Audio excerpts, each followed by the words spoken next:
Tomen asiento, por favor. Y si tiene una Biblia, puede ir conmigo a Salmo 21. Salmo 21. Mientras está buscando Salmo 21 en su Biblia, son las 6 en la noche ahorita. Entonces, Olimpia y Motagua están empezando su partido ahorita.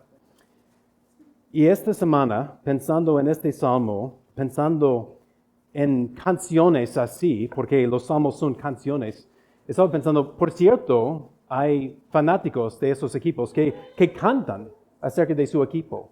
Hay cantos de Olimpia y de Motagua, y pregunté a Rudy acerca de esas canciones, y me envió una lista de esas canciones o porras de Olimpia. Y esa no es una recomendación. Algunas de esas canciones son bien feas.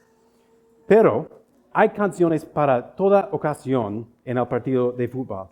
Hay canciones que probablemente estaban cantando hace 10 minutos, entrando al estadio, o en las gradas, empezando el inicio del partido. Y en esas canciones, en anticipación, en esperanza de la victoria. Y también, por cierto, hay canciones para la victoria, para celebrar la victoria. Y también hay canciones solo para burlar de sus enemigos.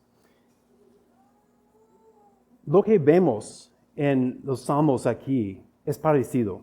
Porque en Salmo 20, si recuerda, hace 4 semanas en la mañana, tocamos Salmo 20.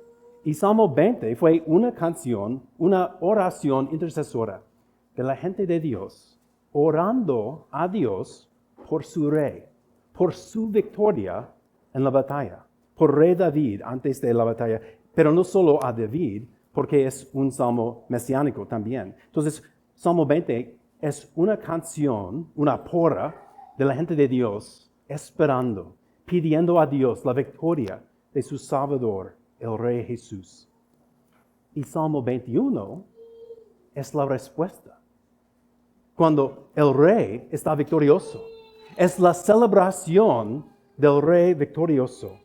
Entonces, con esto en mente, y vamos a ver muchas cosas parecidas en esos salmos, entre 20 y 21, para recordarnos de Salmo 21, vimos mucha solidaridad entre la gente de Dios y su rey, porque ellos tenían el entendimiento que como va el rey, así va el pueblo. El rey como la cara de la nación, como representante de su gente, su éxito es su éxito. El éxito, la victoria de él es la victoria de su gente. O, como mencioné varias veces en Salmo 20, lo que pasa al rey nos pasa a nosotros. Su bien es nuestro bien. Por su pueblo, ellos entendieron que su bienestar, su seguridad, su victoria, su reputación, aún su relación con Dios, estaba tan atado a Dios. Ellos estaban intrínsecamente ligados a su rey. Y por eso oraron por su rey, por su éxito, en anticipación de la batalla.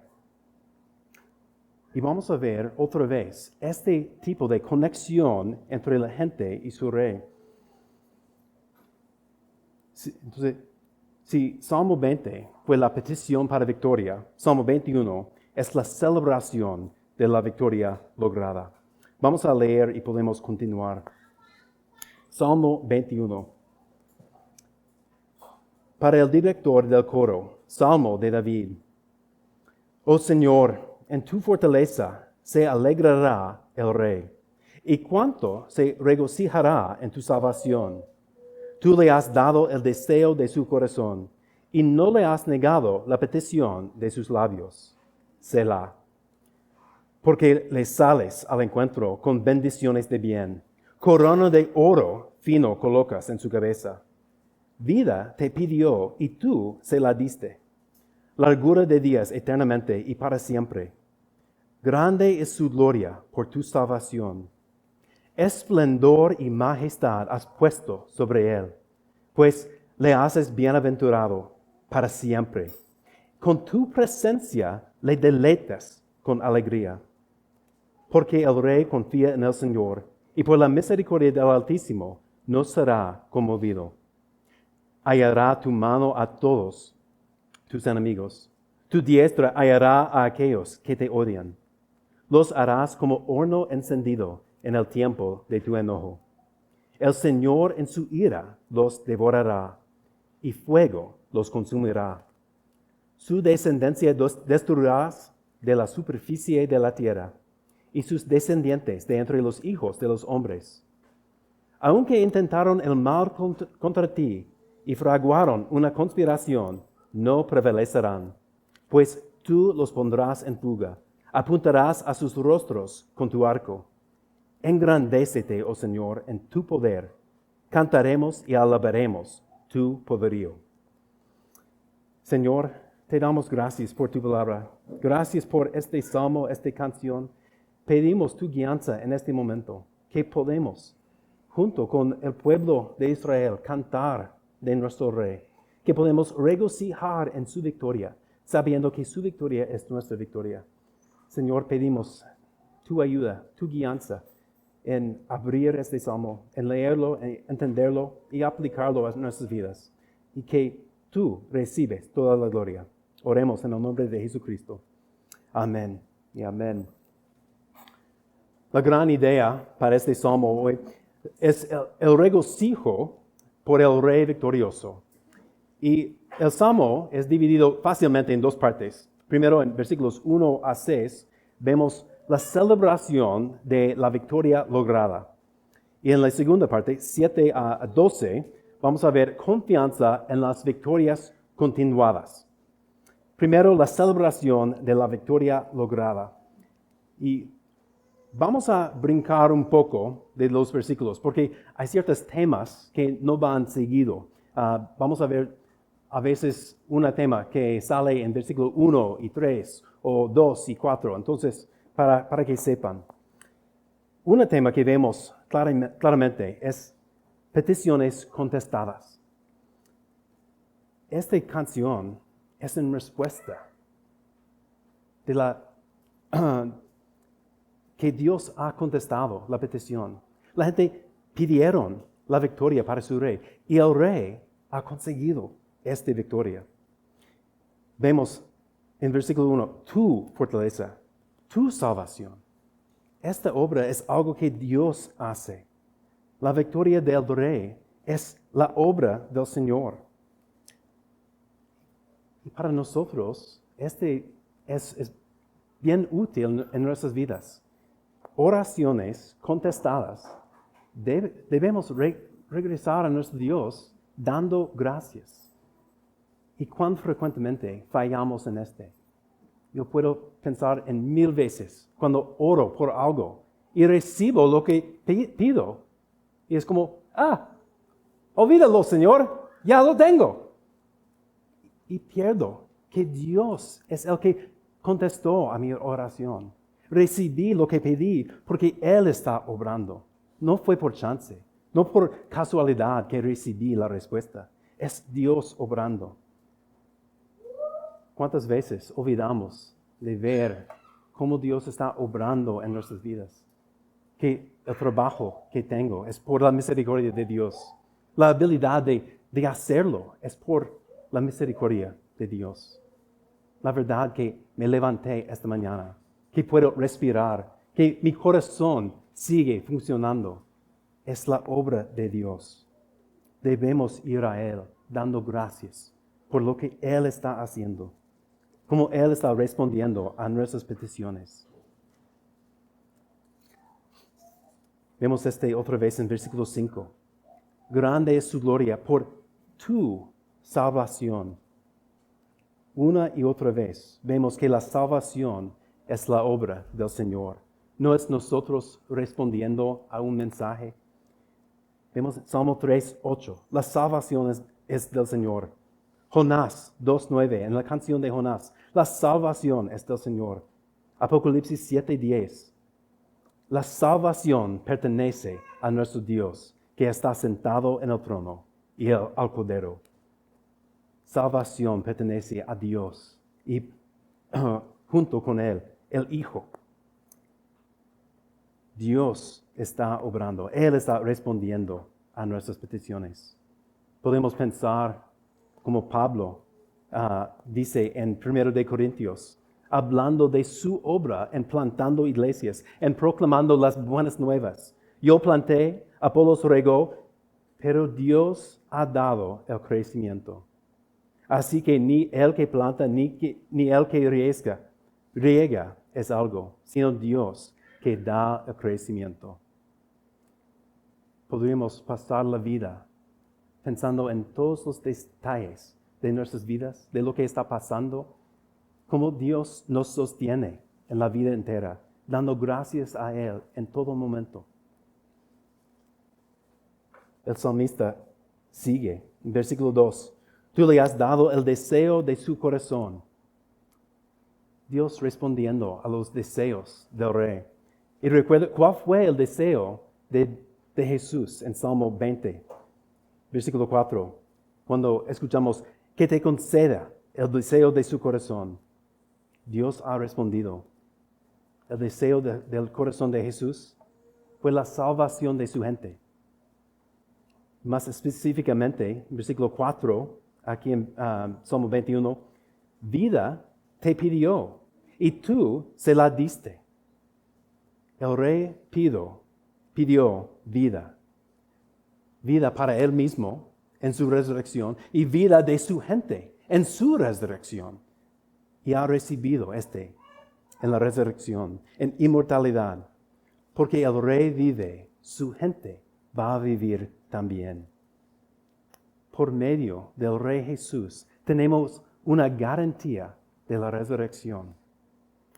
Porque lo que pasa a Él como nuestro representante nos pasa a nosotros. Otro tema que vemos en Salmo 21 es gloria otorgado por Dios. Versículo 3, corona de oro fino colocas en su cabeza. Aquí vemos que es importante cómo alguien asciende al trono.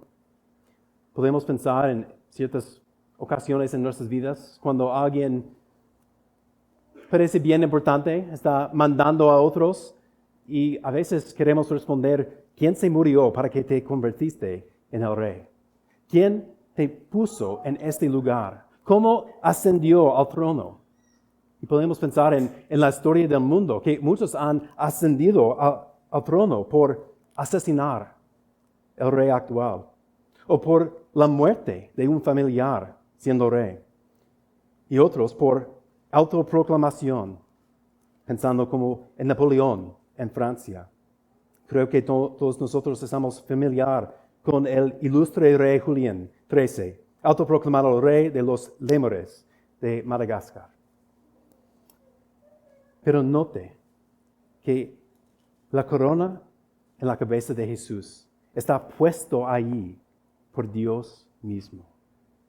Dios ha dicho, este es mi rey.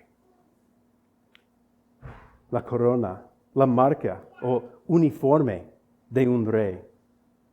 Si vemos a alguien que anda en chaleco, podemos pensar, este es el uniforme de un albañil, un encargado de un parqueo o un motociclista. Lleva el marco, el uniforme de alguien así. Alguien que lleva una corona. Tiene que ser un niño que recientemente fue a Burger King o un rey actual, un rey verdadero. La gloria está otorgado por Dios en esta ocasión. También versículo 5, esplendor y majestad has puesto sobre él. La gloria viene de Dios mismo. Jesús ya fue el rey, pero su gloria crezca por la ayuda de Dios. Siempre era el rey, pero ahora su realeza es súper obvio a los alrededor. Como Spurgeon dice, no nos es posible honrar demasiado a Jesús. Lo que a nuestro Dios te deleite hacer ciertamente podemos hacerlo al máximo. Dios da gloria a su Rey y deleite en la gloria del Rey, y nosotros podemos hacer lo mismo. Otro tema que vemos en esta primera parte es una dinastía eterna. Esta fue una promesa por los pactos que Dios hizo con Abraham, con Moisés y con David. Una promesa de una familia para bendecir al mundo entero. Y luego una nación y una promesa que nunca faltará alguien en el trono de David. Vemos en versículo 4, largura de días, eternamente y para siempre. Algunos dicen que esta frase es solo hipérbole, diciendo como leemos en la Biblia, oh Dios, oh Rey, que vive para siempre, sabiendo que el Rey no va a vivir literalmente para siempre. Pero hablando del Rey Jesús, no es hipérbole, es la verdad. Me hace pensar en el himno, Jesús es Rey. La primera estrofa lee así: Jesús es Rey donde quiera que el sol hace brillar su resplandor. Su reino va de mar a mar hasta que el sol no brille más. En la versión de inglés menciona también la luna. El sol y la luna, las cosas en que nuestros relojes están basadas, nuestro calendario está basado en esas cosas. Esas son las cosas más viejos en el mundo creado. Las cosas tan firmes, tan consistentes. El sol se levanta cada mañana y desaparece cada noche. Y cada mes la luna en su órbito circula la Tierra. El sol y la luna son las cosas más cerca de la eternidad en que yo puedo pensar. Las cosas más firmes, más consistentes, que van a durar más tiempo en la creación. Pero el sol y la luna no van a durar como el reino del Rey Jesús. Su reino, su majestad es más firme, más consistente, va a durar más que esas cosas. El sol y la luna son como polvo, como monte, hoy aquí y mañana desaparecido. Pero el reino de Dios dura para siempre. Jesús como Rey es una garantía que Dios va a cumplir sus promesas. Cumplió su promesa a Cristo y va a hacer lo mismo para su gente. Porque lo que pasa a Él, nos pasa a nosotros. Vida eterna para Jesús significa vida eterna para su gente. Un tema más en esta primera parte es el gozo de la presencia de Dios. En versículo 3 leemos, con tu presencia le deleitas con alegría. Aún no entendemos, no sabemos la plenitud del gozo de estar en la presencia de Dios. Pero por medio de Jesús tenemos acceso al Padre. Por medio de Él somos dignos de ser en su presencia, no nosotros mismos. Pero hay gran gozo en su presencia. No podemos pensar en nada mejor, nada más gozoso de estar en la presencia, la plenitud de la presencia de Dios mismo. Esperando las palabras de Mateo 25-23, cuando su Señor le dijo, bien siervo, bueno y fiel, entra en el gozo de tu Señor. Gritemos y cantemos con ellos, porque Jesús es nuestro Rey, y en sus triunfos tenemos parte.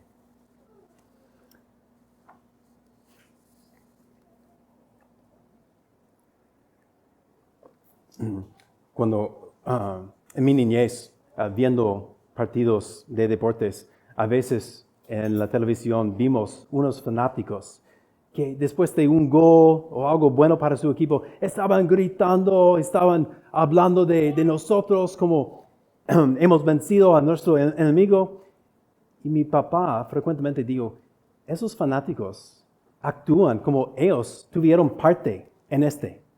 Pero solo son fanáticos, no tienen nada de ver con esos atletas. Y tiene razón, es un poco chistoso viendo fanáticos así. Pero con Jesús, con el Rey Jesús, sus seguidores, sus súbditos, tienen una razón para gritar así, para actuar así. Porque no solo son observadores, no solo son fanáticos de Jesús. Por cierto, no tuvieron parte en su éxito, en su victoria, pero están contados en el número. Sí, su victoria aplica a ellos. Esta promesa de la presencia de Dios es algo central en su pacto. Y estamos unidos con Cristo para estas promesas. Llegando a versículo 7. Versículo 7 funciona como una bisagra en el Salmo, conectando la primera parte con la segunda parte. Y vemos aquí confianza. Confianza que el Señor ha sido fiel en el pasado y va a seguir siendo fiel en el futuro. Parte 2. El título sería Confianza en las victorias continuadas. Y vemos aquí en versículo 7, el rey confía en el Señor. El ungido de Dios confía en el Señor. Sabemos que este salmo es un salmo de David. Y David tuvo sus batallas. Pero podemos recordar, aún antes de ser el rey de Israel, tuvo una batalla con Goliat.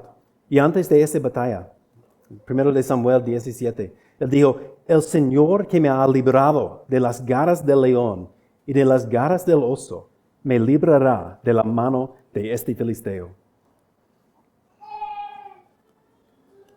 Si somos cristianos, si hemos confesado a Cristo como nuestro Rey, como nuestro Salvador, podemos decir algo similar a David, diciendo, el Dios me ha liberado de la muerte, del infierno, de mí mismo y mi pecado.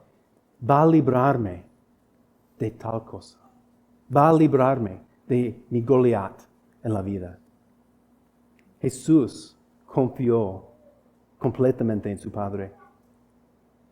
Como leí en un libro de la oración esta semana, el autor dijo que Jesús fue el humano que más dependiente en la historia del mundo.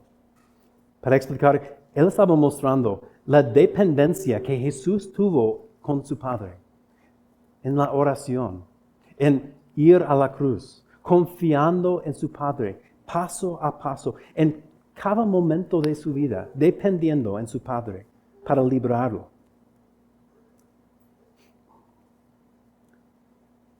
También en versículo 7 vemos, por la misericordia del Altísimo no será conmovido. Aquí en 7, viendo confianza y no será conmovido, podríamos hacer un error y pensar que por mi confianza no seré conmovido. Por mi confianza, por mi fe. Muchas veces queremos decir tenga fe. Por mi fe soy inmovible. Pero no es la confianza de una persona que hace que sea no conmovido. La verdad es, la misericordia de Dios es fiel. La misericordia de Dios es inmovible. Y por eso podemos confiar en Él. Y no es para decir que no vamos a experimentar desafíos en la vida. Vamos a experimentar adversidades en la vida. Pero no vamos a caer. Y es en contraste a los malvados. Lo que vamos a ver en versículos 8 a 12. Y lo que vimos en esta conexión entre Salmo 20 y Salmo 21. Salmo 20, versículo 7 dijo, algunos confían en carros y otros en caballos. pero nosotros en el nombre del Señor nuestro Dios confiaremos. Si Jesús en su humanidad confió en su Señor, no confiando en sí mismo, ¿por qué nosotros no hacemos lo mismo? Versículo 8. Y cuando entramos aquí, en esta segunda parte, puede sentir un poco pesado, porque escuchamos de la ira de Dios. Versículo 8 diciendo, hallará tu mano a todos tus enemigos y tu diestra. Salmo 20, leemos, el Señor salva a su ungido con la potencia salvadora de su diestra. Pero parte de esta salvación por su diestra es la eliminación de sus enemigos, la destrucción de sus enemigos. 2 veces en versículo 8 dice, tu mano hallará. Pero podríamos decir también que los enemigos de Dios hallarán las consecuencias por sus acciones. Frases que usamos hoy en día, quien juega con fuego se quema, o busca problemas y los hallarás. No debemos pensar que podemos jugar con el pecado, que podemos vivir una vida de pecado y al último momento ser salvo.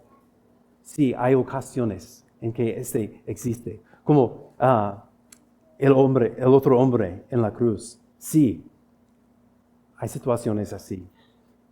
Pero no debemos pensar que Dios va a no actuar en su justicia.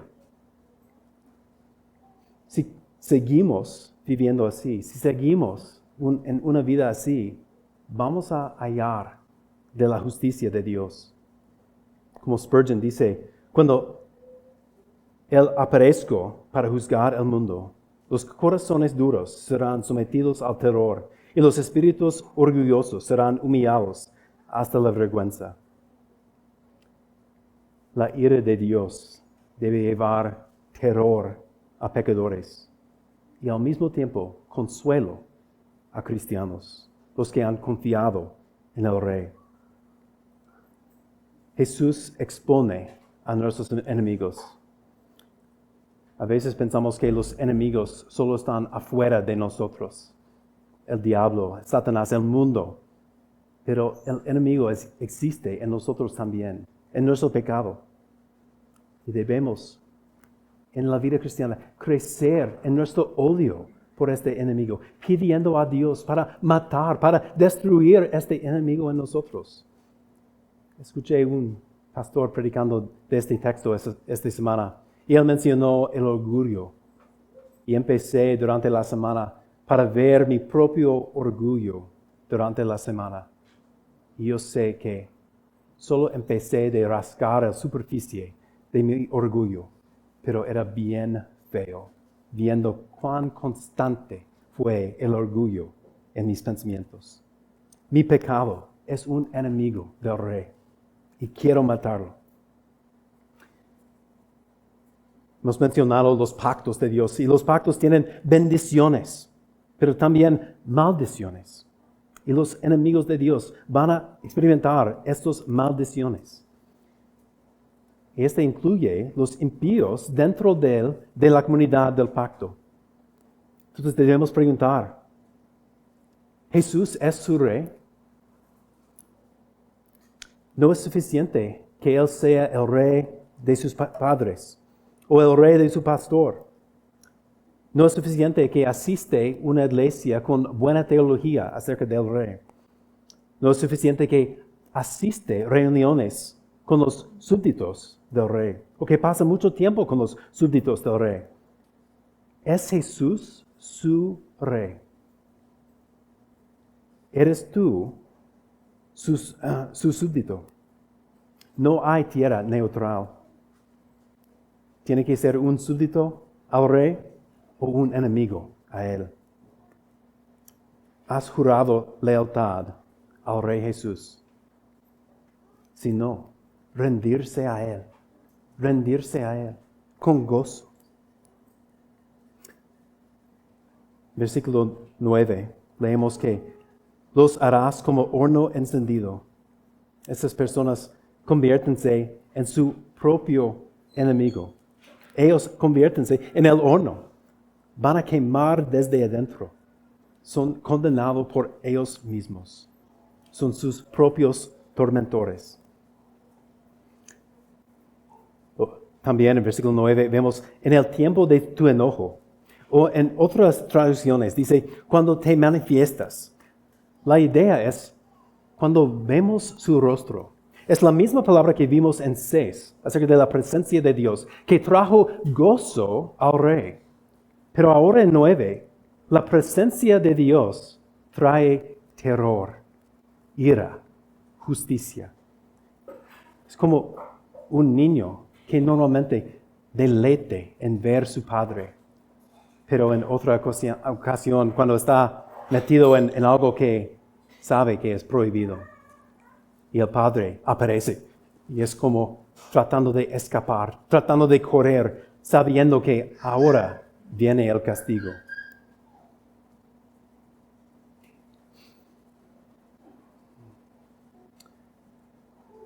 Versículo 10. Los descendientes, el fruto, van a ser quitados de la tierra.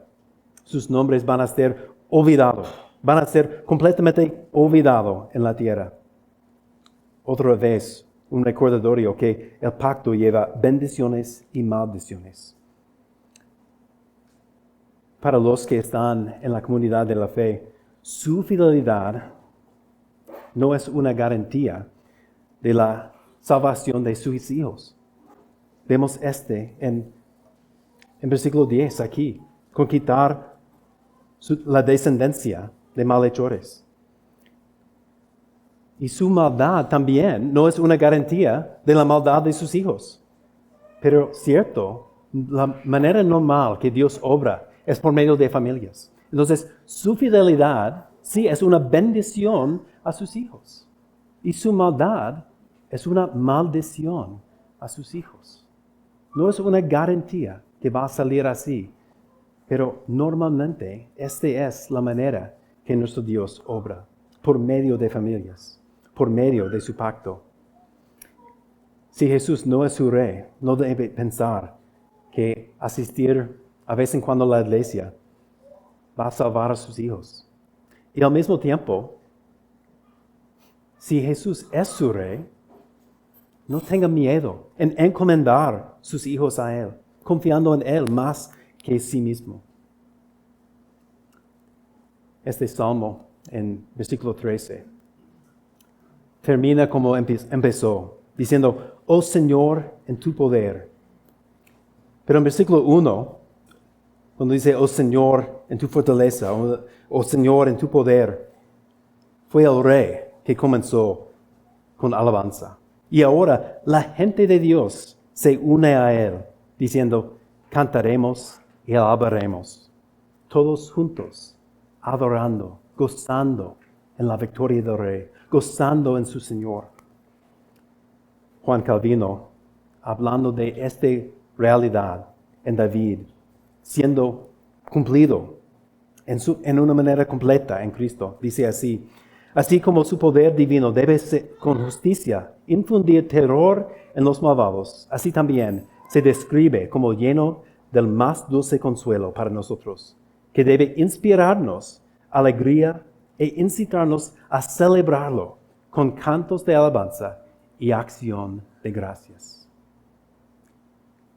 En una manera similar, Charles Spurgeon dice, siempre es justo alabar al Señor cuando recordamos su bondad para con su Hijo y la derrota de sus enemigos. Exaltar el nombre de Dios debería ser la tarea de todo cristiano. Pero como somos tan pobres que no lo honramos como merece, podemos invocar su propio poder para que nos ayude. Sé excelso, oh Dios, pero mantén tu grandeza por tu omnipotencia, pues ningún otro poder puede hacerlo dignamente. Solo Él obró nuestra liberación y solo Él recibirá la alabanza. El Rey Jesús ha vencido su enemigo. Va a seguir siendo fiel a sus promesas por medio del Rey Jesús. hasta que ha puesto todos sus enemigos bajo sus pies. Sus victorias son nuestras victorias. Lo que pasa a Él nos pasa a nosotros. El Rey Jesús es digno de todo que es, de todo que tiene. Rendirse ante Él con gozo. Padre Celestial, gracias por tu palabra. Gracias que tú has logrado la victoria. Gracias, Señor, por ser nuestro Rey. Pedimos que sigue siendo fiel a tu palabra, aplicando esta palabra a nosotros, que podemos deleitarnos en ti, que podemos gozarnos en ti esta semana.